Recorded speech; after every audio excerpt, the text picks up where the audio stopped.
Mana-mana Republik Indonesia ini kita bisa sujud dengan tenang. Alhamdulillah, Islam di mana-mana menyebar. Kaum muslimin paling banyak di mana? Di dunia. Indonesia, betul. Tanpa kita sadari, ini ajaran akidah agama Islam dibawa oleh Wali Songo. Orang Jawa sebutnya Wali Songo, betul. Kita juga sebutnya Wali Songo. Siapa tuh Wali Songo? Wali Songo itu wali-wali Allah,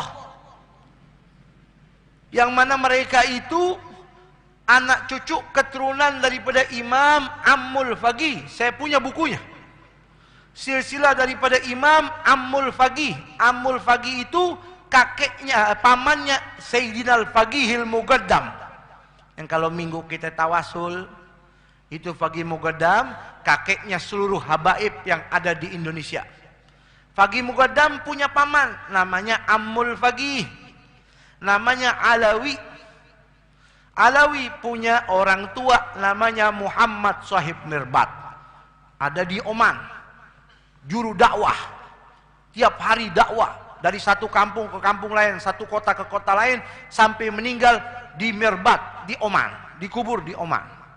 Itu bapaknya Ammul Faqih, namanya Muhammad Sahib Mirbat.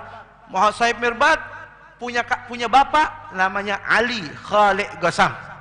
Ali Khalid Qassam punya bapak Alawi, Ahmad bin Isa Al-Muhajir bin Alawi bin Muhammad bin Alawi bin Ali Al-Uraidi bin Ja'far Shadiq bin Muhammadul Bagir bin Ali Zainal Abidin Ibnul Husain wa ibnata Fatimah Zahra bintu Rasulillah.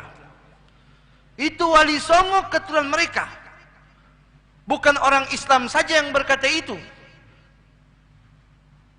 Di dalam ungkapan seorang Islamolog ahli hukum Belanda namanya Van der Berg, dalam bukunya The Lay Hadramaut Islis Arabis Space, disebutkan tahun 1884 beliau bikin ringkasan tentang masuknya Islam ke negeri Indonesia. Beliau berkata, itu Indonesia tersebar luas di mana-mana, sampai raja-raja Hindu tunduk patuh kepada mereka kaum asyraf. Kepada mereka kaum asyraf garis miring Sayyid, yang mana mereka itu keturunan dari tokoh Islam bernama Muhammad. Dari mereka tahun abad ke-14-15 terlahirlah para Wali Songo yang menyebarkan agama Islam ke seluruh penjuru daripada Republik Indonesia. Terutama sumbernya pada 3 titik. 3 titik tanah Jawa. Dari mulai Jawa Timur, Surabaya, Gresik, Lamongan, Tuban. Jawa Tengah, Demak, Muria, Semarang, Jawa Barat, Cirebon dan sekitarnya disebarluaskan oleh Wali Songo, anak cucu daripada Ammul Faqih, anak cucu daripada Sayyidina Rasulullah. Ini Ammul Faqih, saudara, kakeknya Wali Songo. Tiap Jumat kita diajak sama guru kita ziarah ke kuburnya di Zambal Tarim, Hadramaut, Yaman.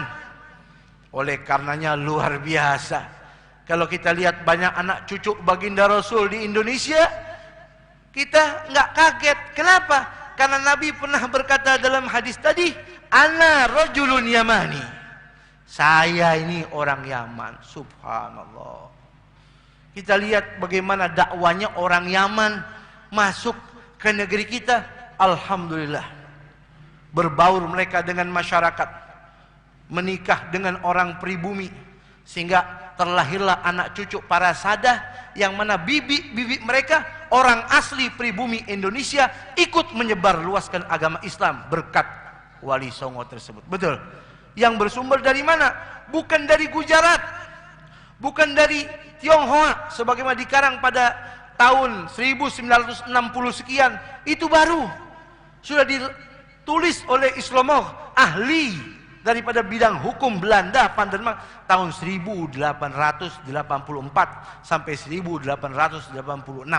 Dalam buku beliau itu ditulis kalimat tersebut. Subhanallah. Oleh karena itu, ini negeri yang Islamnya berkah. Bukti dari mana lagi? Kok orang-orang Wali Songo itu dari Yaman? Kita lihat akidah orang Indonesia, akidahnya bermazhab Ahlus Sunnah wal Jamaah, bermazhab Imam Syafi'i. Mazhab Imam Syafi'i, perjalanan beliau semuanya itu membawa aliran pemahaman mazhab Imam Syafi'i. Wali Songo Imam Syafi'i. Kalau Wali Songo dari Gujarat, India, Indonesia mazhabnya mazhab Hanafi, bukan mazhab Imam Syafi'i. Tapi karena Wali Songo dari Yaman, Yaman mazhabnya Imam Syafi'i, Indonesia pun mazhabnya Imam Syafi'i. Alhamdulillah.